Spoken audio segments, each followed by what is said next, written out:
I can't because it will interrupt what is going on. Yes, of course. It will interrupt the mission.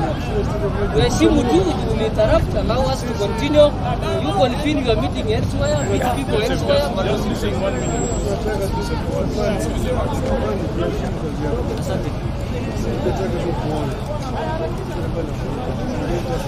But at the moment it interrupts. It interrupts Mheshimiwa Raila. It interrupts. It interrupts because we know what when you start talking things will start unfolding. We after clearing the work we are doing, we can allow you to come. A day to come. We are not destroying. We are not destroying. We are doing the exact thing what was required to be done. Bringing the land back to the original place. It is not the work of police, but it is not the work of the police. It's a private property.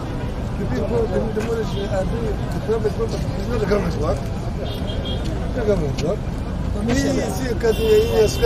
Joseph, I think there is a middle ground here. We drive through these Azimio leaders. I cannot. Hata chakula mnakataza. I cannot. Mheshimiwa knew what happened when he came last Sunday. What happened? He knows himself, he can tell you. What happened? I came in and you refused me to talk to people? You told yourself people chased you away.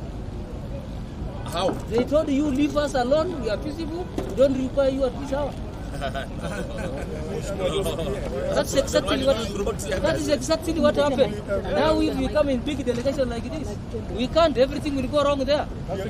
And people are very, very peaceful. Even us, They want just assistance to be guided to remove their things. Joseph, we are also peaceful people. What we are saying is this, there's a middle ground. Just 1 minute. The way you have formed yourselves up, 1 minute only. there is an indicator, something will not. 1 minute only, I want to explain. Just listen to Prime Minister. Our station. We are opposition leaders. We are the government. The government on one side, we are on this other side. You need to respect the opposition. We are not destructive people. It is respected, Mheshimiwa. It's only that it's not timely. Are our supporters. It's not timely. We want to just protect.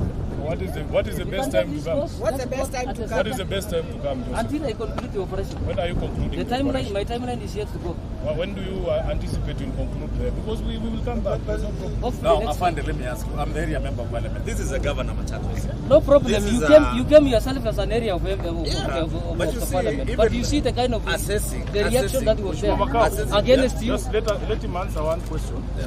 When do we anticipate that this process will go? Probably leave it until next week. Next week. Yes. No, but we are allowed as civilians to go and see.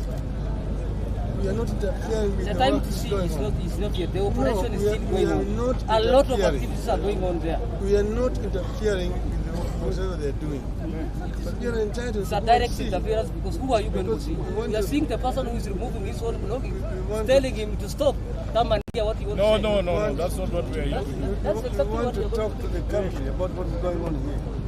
And we are not allowed to stop us. Because it is not a government operation. Vile mimi nauliza kama This is not a context between the government. It's not a context between the government and the opposition.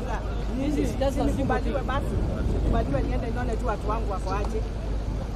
If I refused him as the area MP and you as the council and now as you as the governor, you just see me Umenikataza. same status. Sawa. Joseph, it's fine. Sawa. I think what we can do. Thank you. Joseph, just 1 minute. Don't go away. Don't run away from us. You have We are concluded. just talking. Listen, this one, Joseph, let me tell you. this might define your own future and the future of your No children. problem to that. That comes Just in, because the I'm president unemployed. alikuja akapeana amri, that's what you're following blindly. Nani amefanya amri? Of course, he gave orders here. Who? Ni president I was mwenyewe. not in the meeting. Ah, Yes. okay. But you're following what was communicated. What we do, leaders, because you know these guys, they just want to cause an unnecessary confrontation. Yeah. We will tell them that we respect whatever decision they have made, but we need to speak to the country from here. Yeah. There's no need for them to get confrontational at all, because we are not confrontational. Tell him. Yeah. So, So- we can address it. So you move it right.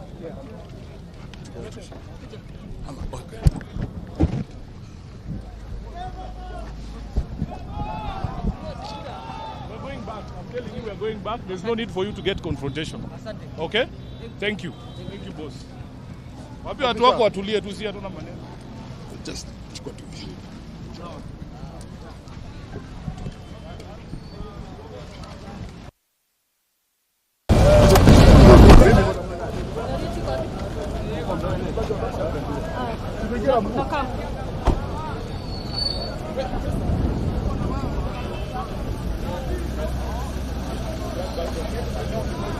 Makao wezi. Makao. Makao. Makao. Makao come. Makao. Makao. Makao. No, please. Let's stop. Tulieni boss. Wewe tulia tu. Joseph. Tulia tu.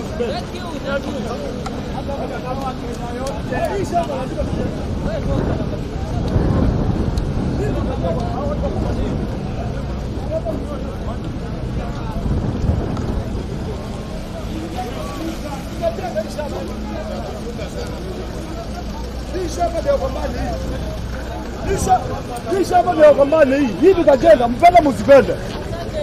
Na tutawarushia. Ngoja. Na unajua kazi itaisha. Pata nyinyi. Kenya.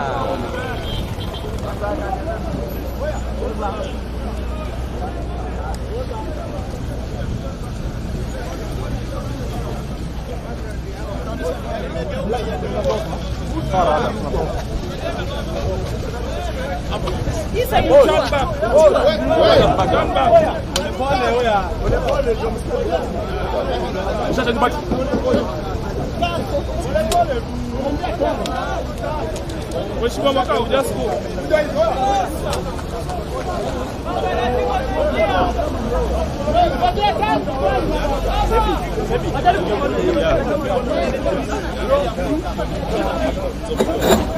Okay. I need this vehicle to pass.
Baba, because of the background,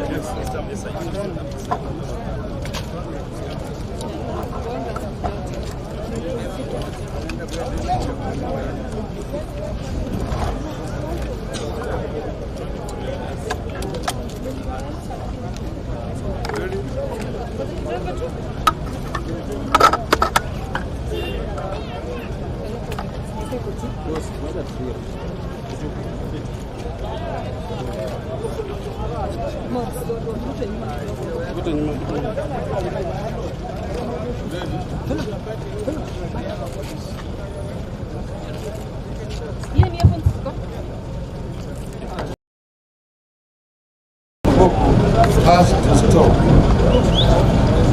When we spoke a few days ago in Kitui against demolitions and evictions that were beginning in Mavoko, we had some illusion that there was still existed some humanity, some basic respect for the law and human rights in the Kenya Kwanza regime. We were holding on to the promise Mr. William Ruto made during the campaigns that the forceful evictions and demolition of dwellings would be a thing of the past. It is a fact that in July 2022, during the launch of the Kenya Kwanza Manifesto, Ruto promised that he would put to an end the culture of illegal evictions of people and property demolition if elected president. He went on to promise that where necessary, affected people would be provided with enough notice and compensation promptly paid. Well, it is October 2023 and a human tragedy is unfolding before the eyes of Kenyans under Ruto's watch and his loud silence, in fact order. What has gone on here in Mavoko these past few days is not just inhumane, it is also ungodly. What is going on here is forced eviction, the exact crime Ruto promised to bring to an end in July last year. It's a gross violation of human rights, the right to adequate housing at a time the administration purports to be working to ensure that everyone has shelter. What's going on here indicates a systematic disregard of recognized human rights standards on the part of the state. The affected families, some among the poorest of the poor, and their upcoming middle class, have not only witnessed lifelong savings demolished and crushed to ashes, they have been left to fend for themselves on the streets without basic shelter. Children who are learning in some of the schools here have seen their classrooms flattened into open fields, the upcoming exams standing. A regime whose top leadership never missed an opportunity to show that they are deputies of Christ is presiding over the demolition of houses of worship. The evictions have taken place just as the rains are beginning to set in.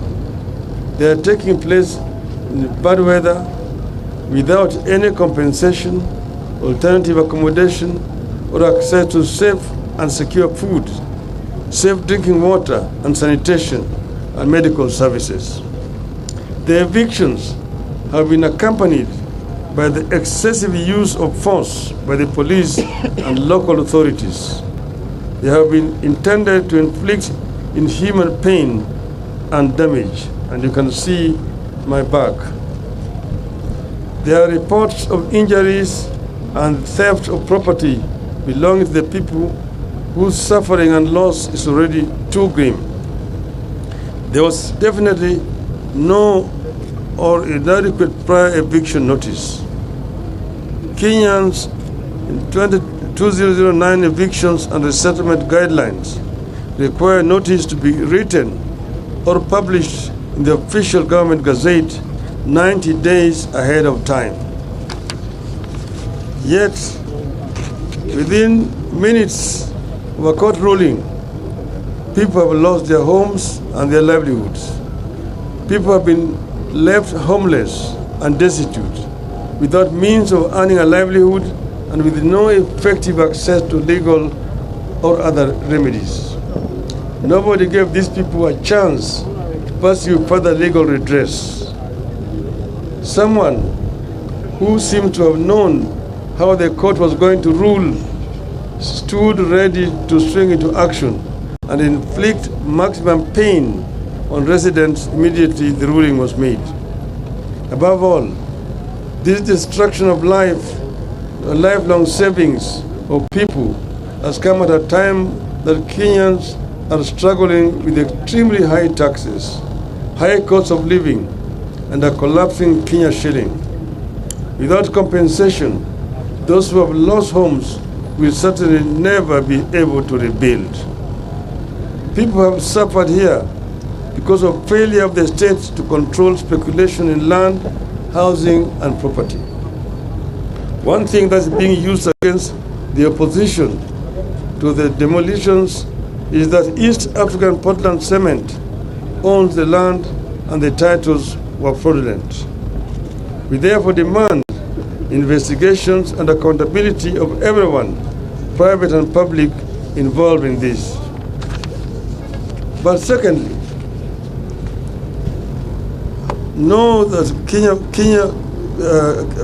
know that Portland is majority owned by the government. The demolitions, are they necessary? Victims are Kenyans. Was there another solution? Government has always settled people everywhere. We even have a settlement fund to get people land. We had the case of Waitiki land in Likoni, which was resolved by the settlement fund to pay the owner and the unsettled squatters, and that was a private land. Why couldn't this matter be handled the same way? Was this a great and urgent use of the land where demolition was done that so greatly overweighed people's lives and savings? What is the urgent use that could not allow people time to move out by, say, next year? Are there personal interests riding on the guise of public interest? Does the East African Portland Cement understand that there are things people can do to fight back and even end its existence as a company? We are talking about people who most likely use the company's cement to construct houses only for those same houses to be destroyed in the name of the same company. As a party, we, as Azimio, we can't let this continue to go on unchallenged. We are determined to ensure that cruel crime is answered for. Somebody will have to take the responsibility for this bestiality. The Kenya Kwanza administration must immediately halt any further demolitions. We must share with the victims and the country the immediate plans to pay compensation for the property that has been unlawfully destroyed and to find alternative settlement for the victims. This brutality will not go unchallenged. This brutality will have to be answered for and accounted for. If the government does not act, we will help the people to act. Azimio. Thank you. Tumeona tumekuja hapa kama wana Kenya na tena kama viongozi wa Azimio la Umoja One Kenya Coalition. Tumeona kwa runinga yale ambayo yalikuwa yanafanyika hapa. Wengine wetu wakiongozwa na kiongozi wetu hapa Mheshimiwa Kalonzo Musyoka walikuja hapa wakati mambo ilianza hapa. Walikuja pamoja na gavana wa Vinya wa hapa kaunti ya Machakos. Wakajaribu kushawishi watu ili wawe na moyo ya utu, wawache kuharibu mali ya watu ambao wanakaa hapa. Lakini yale yote ambayo waliyasema iliingia kwenye sikio ya fisi. Hakuna chochote, jamaa wameendelea kufanya kazi yao ya kubomoa. Mahakama ilitoa uamuzi siku ya Ijumaa. Na siku hiyo ya Ijumaa watu tayari walianza kufanya kubomoa manyumba hapa. Nani alijua ati uamuzi itakuwa namna gani? Walikuwa wameshajua tayari uamuzi itatoka vile ilitoka. Hii yenyewe inaonyesha kwamba mahakama zetu imeshikwa teke. Nilisema juzi ati mahakama na bunge letu wa kitaifa wameshikwa teke. Mateke wamefinya makende.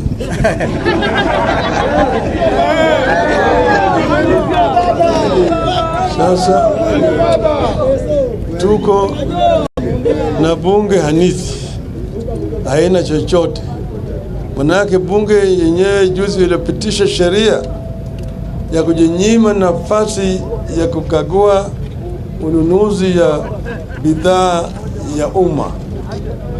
Bunge linatakana iwe inatetea mali ya umma, lakini bunge tayari imeshatoa pitisha sheria kusema bunge hawezi kuangalia na kukagua vile serikali inauza mali ya umma. Hakuna haja ya kuwa na bunge. Tuko vile vile na maspika ambaye wanafanya siasa kiholela. Spika wenyewe wanaongea juu ya mambo ambayo yanakuja mbele ya bunge katika mkutano mahadhara katika kanisa, vile wao wataamua katika bunge. Kwa hivyo hawa maspika yote wawili wa Senate na National Assembly ni wale watu ambaye hawafai wawe kama maspika. Wao ni aibu kubwa kwa taifa la Kenya.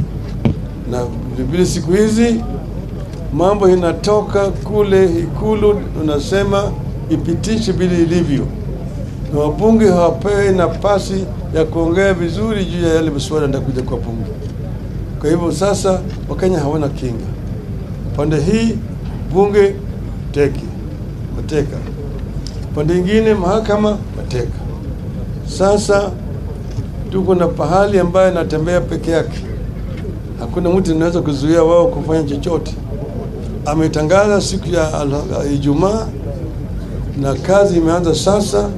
Umeona askari wake wako hapa, umeona vile wamekaa kule kama ile mbwa ya ati wanafanya kazi. Hii kazi ya kubomoa mali ya watu si kazi ya askari kulinda. Kuna kazi ambayo natakana askari wetu wafanye, kupigana na Al-Shabaab na kulinda Wakenya wengine ambao wanavamiwa na uhalifu. Lakini sasa hawa askari wamekuja hapa kutetea uhalifu. Yale ambayo yanafanyika hapa ni uhalifu, ni unyama, ni aibu katika taifa letu la Kenya.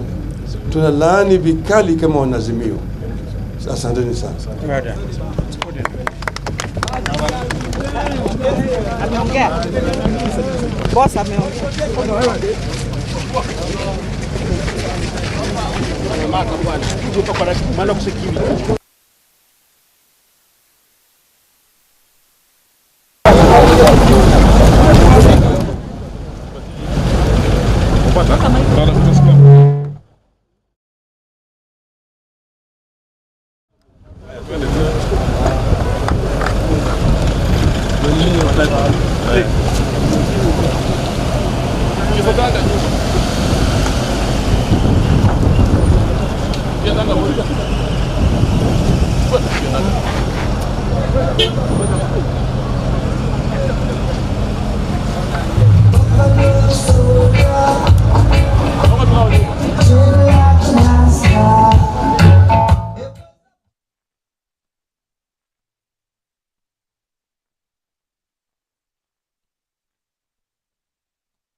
Wewe jamani mkali.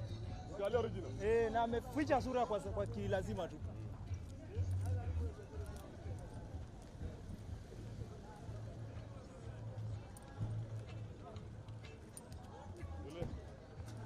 Ule roba. Asiende.